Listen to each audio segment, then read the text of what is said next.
O Senhor esteja convosco. Ele está no meio de nós. Proclamação do Evangelho de Jesus Cristo segundo São Marcos. Glória a vós, Senhor. Naquele tempo, Jesus tomou consigo Pedro, Tiago e João e os levou sozinhos a um lugar à parte, sobre uma alta montanha, e transfigurou-se diante deles. Suas roupas ficaram brilhantes e tão brancas, como nenhuma lavadeira sobre a terra poderia alvejar. Apareceram-lhe Elias e Moisés, e estavam conversando com Jesus.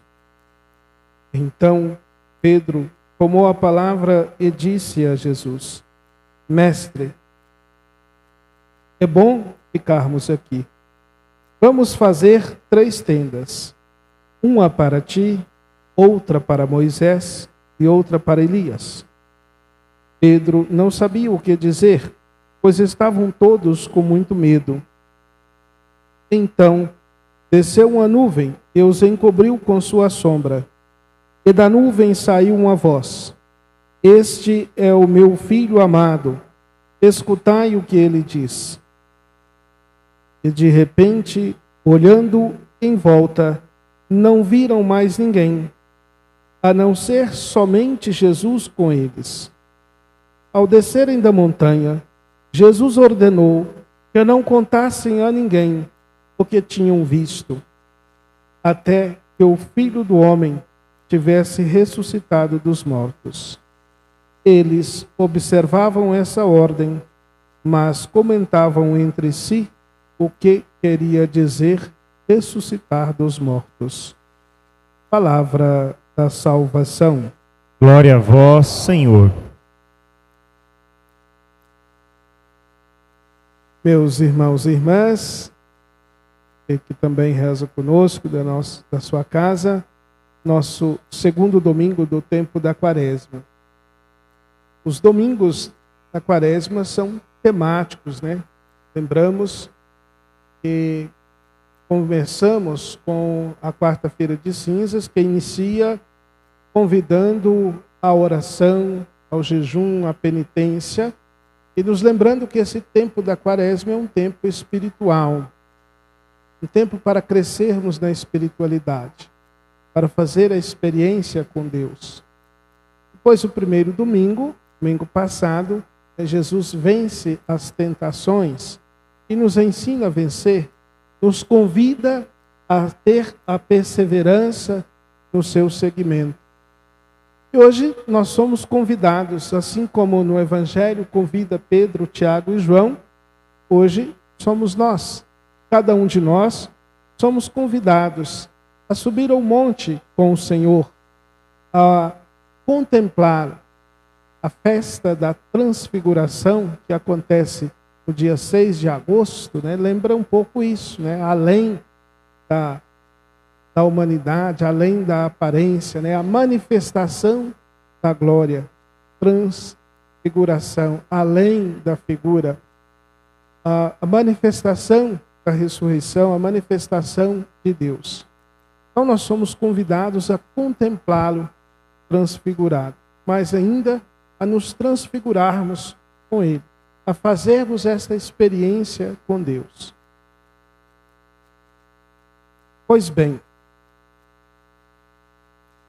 os textos bíblicos, na primeira leitura, essa transfiguração, este ir além, vem numa temática importante do Antigo Testamento, que é a aliança.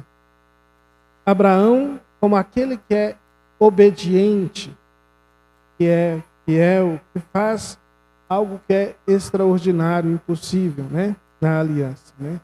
Deus chama e ele responde: aqui estou. Deus dá uma missão que humanamente, né, violenta, é forte, né?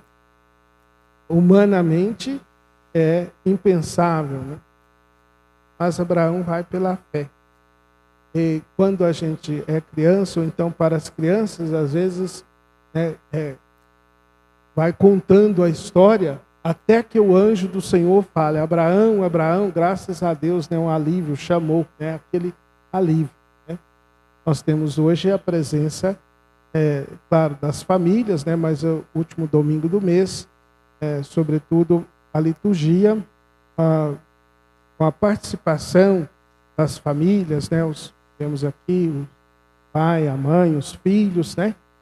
Nós sabemos que os pais, mães, têm um amor que se sacrifica pelo filho e não sacrifica o filho por eles. Né?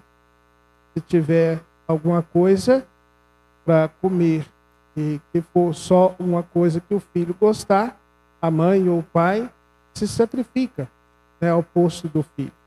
E aqui no texto bíblico nós temos o contrário, né? Ele vai sacrificar o único filho. Mas o Senhor intervém, o anjo do Senhor intervém e diz: como foi fiel, como foi corajoso, né? Vai ter a descendência. Né? Como não me recusastes teu único filho, eu te abençoarei. Terá uma numerosa descendência.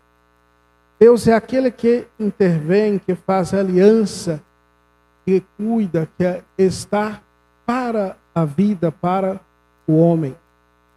E Abraão é o contraponto desta aliança. Né? Então, a aliança que Deus quer, ou se sacrifica, ou vem ao encontro de todos nós, seus filhos. E passando na segunda leitura, há um dado importante, né, para a gente pensar. Porque Jesus se entrega, Deus então intervém, preserva Abraão daquele sacrifício, mas não preserva a si próprio, né? Se doa ao extremo, porque a entrega de Jesus é também a entrega de Deus. E ele se doa por inteiro. Então, na morte de Jesus, está aqui, né, o sacrifício por cada um de nós. Então, esta frase que nós ouvimos, né, se Deus é por nós, quem será contra nós? Então, Deus é por nós. Lá no Antigo Testamento, né, se Deus é para Abraão, que será contra Abraão? Né? Então, interveio. Livrou daquele sacrifício. E não se livra a si próprio. Né? É o máximo do amor. Então, nós temos que também, assim como Abraão, viver essa confiança. Se Deus é por nós, quem será contra nós? Ele é por nós. E a última frase da leitura que nós ouvimos, né? Ele ressuscitou, Jesus morreu, ressuscitou, e está junto de Deus, intercedendo por nós. Nós não mais precisamos, né, fazer esse sacrifício, mas nos entregarmos a Jesus que se sacrificou por nós. Depois, passemos rapidamente ao texto do Evangelho. Jesus chama consigo Pedro, Tiago e João, sobe a montanha. Né? A montanha, na Sagrada Escritura, é o lugar da manifestação de Deus. Então não é tanto uma montanha física, o monte físico, mas o estado, né? o modo. Né? Podemos pensar a igreja, a oração, a missa, né? Estarmos aqui como monte, como o Tabor, um lugar, o Tabor, né? Inclusive atribui-se o Monte Tabor, um lugar, né, em Israel, que tem uma igreja cima, nas ruínas de um mosteiro antigo, que se chama a Igreja da Transfiguração. Então, subir a este local, somos convidados hoje a fazer a experiência com Jesus, do contato, da oração e, sobretudo, do escutar. Porque a manifestação, o que fala, este é o meu filho amado, escutai o que ele diz. Para fazermos a experiência com Deus é preciso a fé e escutar o que ele diz. E nós vamos escutar não com os ouvidos humanos, mas com o ouvido da fé, com o ouvido da prática, com o ouvido da interação com o Senhor. E assim nós vamos fazer, né, esta experiência de Deus. Hoje, nesse segundo domingo do tempo da Quaresma, que é um tempo forte, um tempo espiritual, somos convidados a fazer essa experiência espiritual, de nos encontrarmos sempre com o Senhor, de ouvir o que Ele diz e de, com fé, nos entregarmos a Ele e caminhar com Ele. Que foi o que rezamos no Salmo. Andarei na presença do Senhor, junto a Ele na terra dos vivos. O que nós cantamos no Salmo, e queremos sempre andar na presença de Deus e que Ele intercede por nós. Meus irmãos e irmãs, que possamos, ao longo desse tempo da Quaresma, sempre nos empenharmos para encontrar com o Senhor, que vem sempre de braços abertos, que nos convida a estar com Ele, a subir o monte da experiência de Deus. Louvado seja nosso Senhor Jesus Cristo. Para sempre seja louvado.